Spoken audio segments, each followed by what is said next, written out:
무엇보다도 뜨겁게 서로 사랑할지니 사랑은 허다한 죄를 덮느니라. 각각 은사를 받은 대로 하나님의 여러 가지 은혜를 맡은 선한 청지기 같이 서로 봉사하라.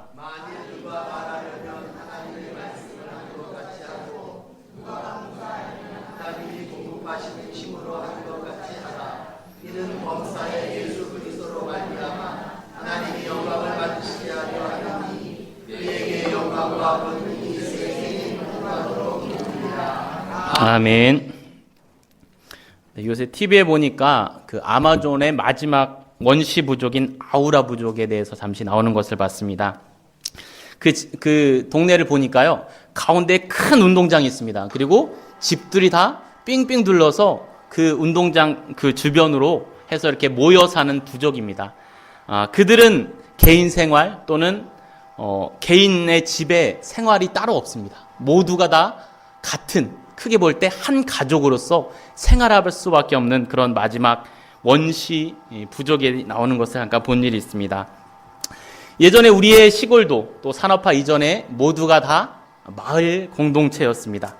모두가 가족같이 지내며 농사일을 하면은 가서 거두고 또 품앗이로 왔다 갔다 하면서, 그러면서 또 그 농한기에는 또 사랑방에 모여서 군고구마도 구워 먹고 또 개떡 있으면 개떡도 갖다 누가 얘기하지 않아도 스스로 그렇게 스스럼없이 얘기하는 나눔 공동체였고 또 대화 공동체가 바로 우리의 마을 공동체였습니다.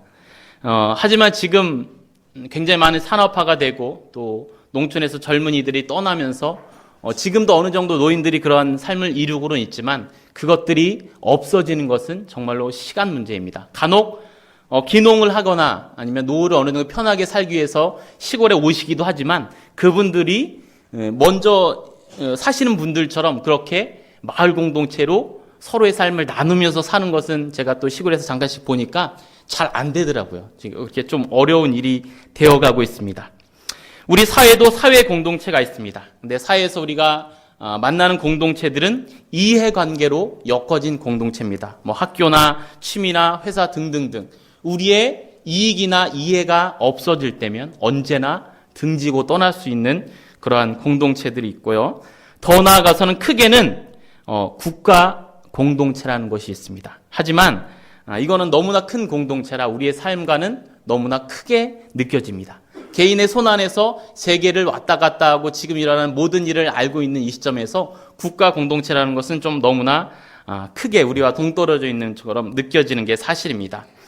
뭐 옛날에 일제 침략의 시대라면 나라의 운명이 걸렸던 우리 공동체이기 때문에 누가 굳이 말하지 않아도 손에 손을 잡고 일제에 대항하기 위해서 애국심을 벌였던 그런 적도 있었지만 지금은 그러한 시대가 아닌지라 뭐 이제 피파 월드컵 같은 그런 축구 경기나 그 스포츠 경기가 있을 때만 하나 된 듯 손을 잡았으나 그 경기가 끝나는 순간 모두 다 손을 놓고 각각 흩어져 버리고 마는 게 우리의 공동체인 것 같습니다. 그러한 상황에서 개인주의는 점점점 심해져 갑니다. 독신이 늘어가고 주택도 소형주택이 잘 팔리고 상품은 개인 맞춤의 시대가 되었습니다. 옆에 누가 사는지도 모르는 세대, 거리에서 성폭행을 당하는 사람이 있는데도 그저 눈뜨고 지켜만 보는 시대, 인간보다도 동물에게 더 정을 주는 시대가 바로 이 시대입니다. 여기에 더해서 마지막 보루인 우리의 가정마저도 많은 위기를 겪고 있는 시대입니다. 이러한 상황은 안타깝게도 교회에까지 많은 영향을 미치고 있습니다. 간혹 교회마다 자신의 교회를 떠나 큰 교회로 옮기시는 분들이 있습니다. 물론 뭐 영적인 필요나 여러 가지 이유로 있겠지만 대부분은 큰 교회 가운데서 자신의 익명성을 추구하는 분들입니다. 그게 뭐냐면 기독교인으로 예배는 드려야겠지만 소그룹으로 속해져서 봉사하고 헌신하는 삶은 살지 않겠다는 겁니다. 아무도 모르게 교회 왔다가 하나님 저 왔다 갑니다 하고 하나님께만 눈도장을 찍고 12시 땡 하면 나가버립니다. 교회 안에서도 편한 것만 더 추구하게 됩니다. 심지어 TV와 인터넷으로 예배를 보는 이들도 많이 생겨나고 있는 시대입니다. 점점 더 개인의 편리만을 추구하는 것이 교회까지 많은 영향을 끼치고 있습니다. 그러나 교회는 기본적으로 공동체입니다. 예수 그리스도를 구원자로 하나님을 믿는 그 믿음으로 그 믿음을 고백하는 공동체가 바로 교회 공동체입니다. 우리 아버지이신 하나님도 성부, 성자, 성령의 삼위일체로 우리와 함께 계십니다. 예수님도 이 땅에서 결코 혼자 사역하지 않으셨습니다. 12명의 제자와 또 소외된 많은 이들과 때로는 큰 무리와 함께 예수님의 사역을 이루어 가셨습니다. 신앙은 근데 기본적으로 관계입니다. 사람들과 함께하지 않고 혼자만의 신앙을 유지하겠다는 그런 분들도 있는데 그것은 내가 다른 사람들과 관계를 맺지 않겠다고 얘기를 하고 있는 겁니다. 그것은 균형 잡히지 못한 신앙입니다. 신앙은 기본적으로 하나님과의 관계 맺기입니다. 하나님을 믿고 예수님을 마음에 모셔들여서 신앙인으로 산다는 것은 항상 내 안에 주님과 교제하며 그분과 관계 맺으며 살겠다는 것입니다. 혼자 신앙생활을 한다고 하나님의 관계가 문제 있다고 우리가 어떻게 단언할 수는 없지만 그러나 신앙인은 하나님과 교제하는 그 단계가 끝이 아니라 시작입니다. 오히려 그 단계가 신앙의 시작입니다. 내 안에 계시는 주님과 함께 이제는 내 안에 맡겨진 그 사명을 감당해야 합니다. 그리고 하나님이 주시는 그 말씀대로 우리는 실천해내야 합니다. 그런데 그 사명은, 그 실천은 이 땅과 이 땅의 사람들 사이에서 이루어져야 합니다. 우리끼리만 아니면 사람을, 장소를 물리치고 생각할 수 없는 일입니다. 이 세상을 초월한 그리고 사람들과 관계하지 않는 사명은 있을 수가 없습니다. 하나님의 뜻은 하늘의 뜻이 이 땅 가운데서 이 땅의 사람들에게 이루어지는 것입니다. 예수 그리스도가 육신을 입고 이 땅에 오신 것처럼 또 하나님의 크신 사랑을 몸소 말씀해 주셔도 우리가 우둔해서 깨달을 수 없기 때문에 하나님은 예수 그리스도를 인간의 몸을 입고 이 땅에 오게 하신 것입니다. 그분이 이 땅에 우리가 보일 수 있는 인간으로 오셔야만 우리가 깨닫고 알 수 있기 때문에 그렇게 하신 것입니다. 그것을 성육신이라고 말하죠. 우리도 마찬가지입니다. 우리의 신앙에도 성육신이 필요합니다. 하나님과의 교제로 풍성해진 우리 안의 사랑을 우리가 세상 구석구석으로 찾아 들어가 그 안에 우리가 만나는 모든 사람들과 더불어 그 사랑을 전해주고 나누어야 합니다. 우리가 혼자만의 신앙을 고집한다는 것은 반쪽짜리 신앙이고 갓난아기의 신앙입니다. 갓난아기는 엄마를 혼자서 독차지하려고 합니다. 제 몸 가누기가 힘들어서 전혀 주위의 남을 쳐다볼 수 없는 것이 갓난아기입니다. 엄마와 자기만 있으면 그저 행복합니다. 그러나 아기가 자라지 않고 평생을 엄마와만 떨어지지 않고 지낸다면 그것은 큰 문제가 될 겁니다. 우리의 신앙도 마찬가지입니다. 우리가 주님과의 교제와 풍성한 교제를 이루고 있다면 이제는 엄마의 품을 떠나 엄마의 그 하나님의 뜻을 갖고 밖으로 사람들 사이로 많은 공간으로 우리가 처해져 있는 환경으로 나아가야 되는 것입니다. 우리 신앙인은 교회는 처음부터 그리고 본질적으로 사랑의 공동체일 수밖에 없습니다. 그런 우리에게 예수님이 말씀하셨습니다. 저 공중에 새를 보라 라고 말씀하셨습니다. 왜 새들을 보라고 하셨을까요? 한 예를 들어서 기러기를 한번 보려고 하는데 밀튼 올슨이라는 조류학자가 이 기러기에 대해서 연구를 했는데 그 연구에서 아주 놀랄만한 4가지를 발견했다고 합니다. 첫 번째는 많이 보셨을 겁니다. 하늘을 날아가는 철새를 보면 무슨 모양으로 날아가죠? 예, 맞습니다.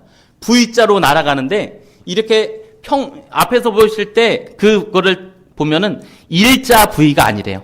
이렇게 V자로 봤을 때 뒤에가 약간 올라간대요. 아셨나요? 예, 훌륭하십니다. 저는 이걸 이제 살펴보면서 알았는데, 왠지 아세요? 맨 앞에 선 기러기는 대장 기러기입니다. 그 다음에는 이제 다른 기러기인데, 기러기가 맨 앞에서 날개짓을 하면 비행기의 양력이라고 그러죠. 떠오르는 힘 때문에 뒤에 선 기러기들이 조금만 높이 서면 그 양력 때문에 조금만 힘을 줘도 자연스럽게 떠오른다는 겁니다. 그래서 점점 이렇게 높이 올라가는 그러한 V자 형태를 하고서 날아간다는 겁니다.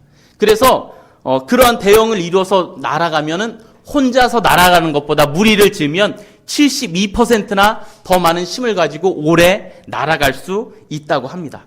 그래서 만약에 그 대형에 있던 기러기들이 이탈해서 공기의 저항을 느끼면 이게 갑자기 힘들어지니까 그 대형으로 다시 돌아와서 그 대형을 그대로 유지하면서 목적지까지 날아가게 된다고 합니다. 이거 첫 번째고, 두 번째는 선두 기러기가 피곤하게 되면은 선두 기러기는 맨 뒤로 가고, 그 다음에 두 번째 있던, 그 다음에 좀 길을 알고 있는 기러기가 앞으로 딱 치고 나와서 그 대형을 계속해서 유지한다는 겁니다. 힘들면 물러나서 그 앞자리를 위임할 줄 알고, 또 앞에 대장기는 맨 뒤로 가서 좀 힘을 이제 비축하면서 날아가는 그러한 기러기의 습성이 있다고 합니다. 세 번째는 선두의 기러기는 비행 중에 언제나 뒤따르는 기러기들에게 울음소리를 낸답니다. 홍! 흥! 이렇게 내는지는 모르겠습니다. 근데 이렇게 울음소리를 낸다고 하는데, 그거는 왜 내냐면 격려하고 응원하는 소리라고 합니다. 굳이 우리의 말로 번역하자면, 아자아자 힘내자, 아직 갈 길이 멀었는데 우리 힘내서 다 같이 가보자, 아자라는 그 정도로 번역할 수가 있을 겁니다. 우리 공동체 안에서도 이렇게 격려하고 또 칭찬하는 것, 같이 가자고 응원하는 것, 얼마나 소중한 일인지 모르겠습니다. 마지막으로는 함께 날아가던 기러기 중에 아플 수도 있잖아요. 그죠? 뭐 다 튼튼해서 끝까지 갈 수 있겠습니까? 아픈 기러기도 있을 수 있고, 지금 포수가 있는지 모르겠지만 포수에 의해서 총을 맞고 떨어지는 기러기도 있을 겁니다. 그렇게 해서 뒤처지는 기러기가 생긴다면 반드시 그 기러기에게 두 마리가 따라간답니다. 그래서 두 마리가 따라가서 그 기러기가 죽거나 아니면 회복될 때까지 그 옆에서 끝까지 그 아픈 기러기를 지킨다고 합니다. 이것들이 이 밀튼 올슨이라는 학자가 기러기의 그 비행을 오랜 동안 연구하면서 알아낸 4가지라고 합니다. 우리가 잘 관심 가지 않는 이런 새들도 우리보다 더 끈끈한 사랑의 공동체를 이루며 살아가고 있습니다.